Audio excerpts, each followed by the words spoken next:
Hi, and welcome to Weebly. Here you will explore a thematic unit for mathematics underneath the domain of geometry. So let's go ahead and get started. Down here you will see a video overview link for my website. Up top there is a teacher introduction.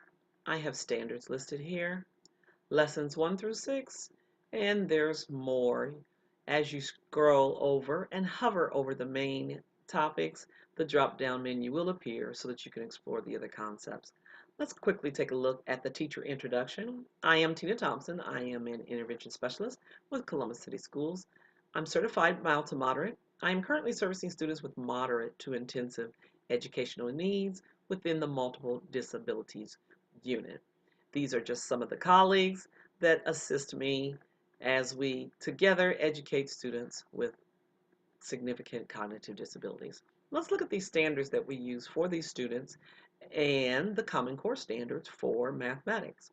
Here I have an active link, Common Core Standards Grade 6.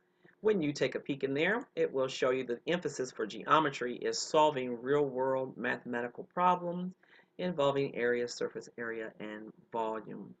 Also, I have listed the content standards for students with significant cognitive disabilities because this makes it possible for us to teach the students on their level of complexity from most complex to least complex, still keep the rigor, align with Common Core standards, and when you click here, it will take you into those mathematics standards. Here we have grades 6 to 8, the geometry standards, and you can see the most complex items are listed here under A.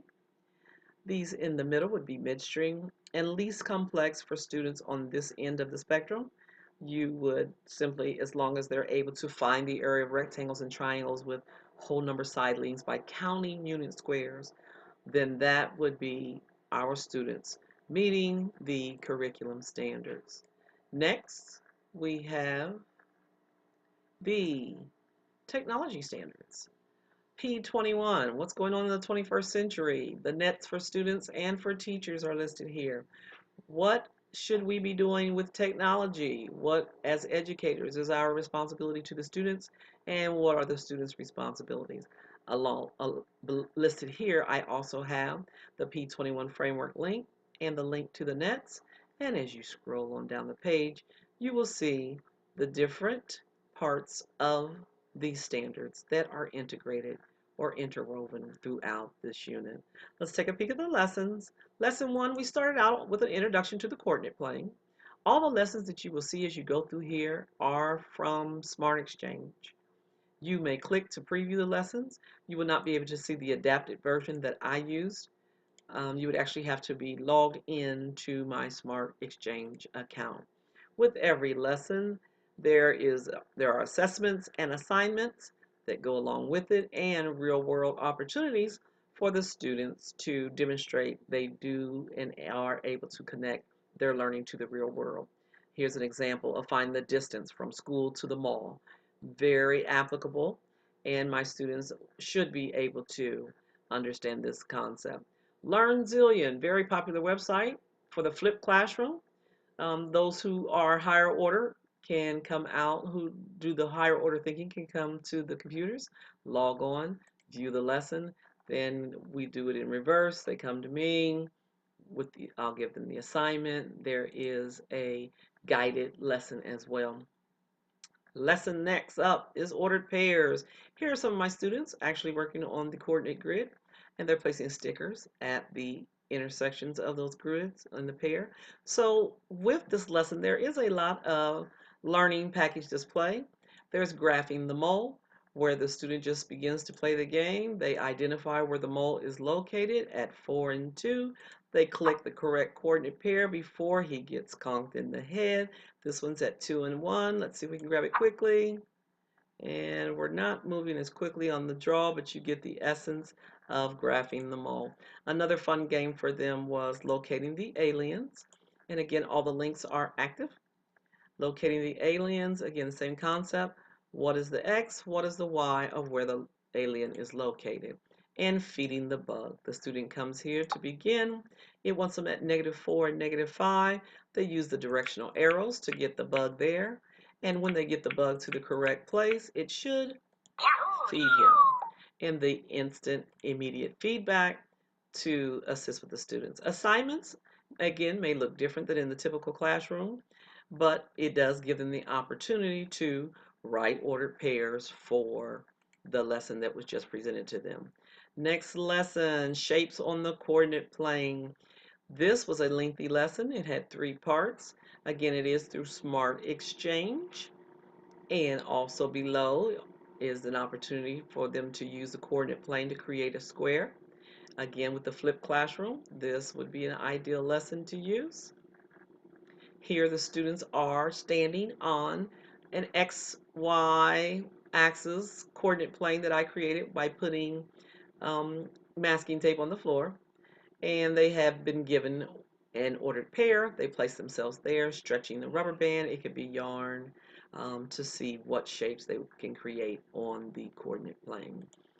2D and 4D shapes are up next. These are just some examples of the shapes that the students have constructed, similar to the geometric shapes that already come together for them. These they actually cut out and created the shapes.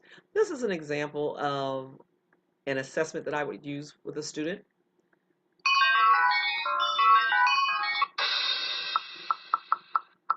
So, where in the real world do they see triangles? And they match them up. Well, let's see. Triangle. Pizza. Rectangle. So the students get the reinforcement. Cylinder. It teaches and reteaches these shapes again. Cone. They match them up correctly. Rhombus. Circle. And upon successful completion,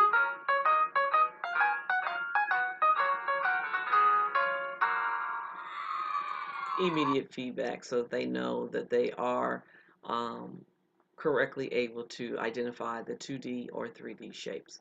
Let's keep going. The next lesson was on nets. Lesson 5, nets. And again, these are some of the nets they've made. You can see they've constructed some cubes here. They've made cylinders. It's a few triangular prisms here and some rectangles as well. This lesson on nets, again from Smart Exchange. It starts with the net open flat. The students predict, turn talk to their neighbor. What do you think this will become? No, not this kind of net. And this is a cooperative learning group here, and they are interacting with the shapes as well as discussing what they think with one another. The final lesson in this thematic unit for geometry was triangles. Here, one student were with their back to the smartboard, the other students were facing the smartboard, giving them clues for the ordered pairs. When they finished, it should have created a triangle. Again, the lesson is through Smart Exchange. These are just clips so that you know which lesson that you want to examine when you click into Smart Exchange. It is interactive. The correct answers fly away. We use BrainPop quite a bit for students with significant cognitive disabilities. It will play a movie for them. And as you can see, the triangle, just the baseball field itself, was a little real world for them. When they finish with this lesson, they can take a quiz. There's an interactive quiz as well as a paper quiz, again for immediate feedback. And we do use that quite a bit. Triangles in the real world, so that the students so that we emphasize real world in all our learning. There is a link within each lesson. This is a Prezi presentation that the students can examine about triangles. And that was the last lesson in this unit. So let's take a look at what's more. Pre and post assessment can be found here. These are some of their pre and post assessment data from the unit. This is an example of the alternate assessment that we use with our students. And down below you will see the links for pre and post assessment data. Next is technology. The technology used to create this unit. I'm currently on Weebly, Screencast-O-Matic recording, and then I upload to YouTube. And these are all the websites that are interwoven in the lessons. A brief description below from Wikipedia telling you about the site, and also I have included the use, where you will see it, and where you did see it within each lesson. Next up, the peer review. In the peer review, I use SurveyMonkey in Google Drive.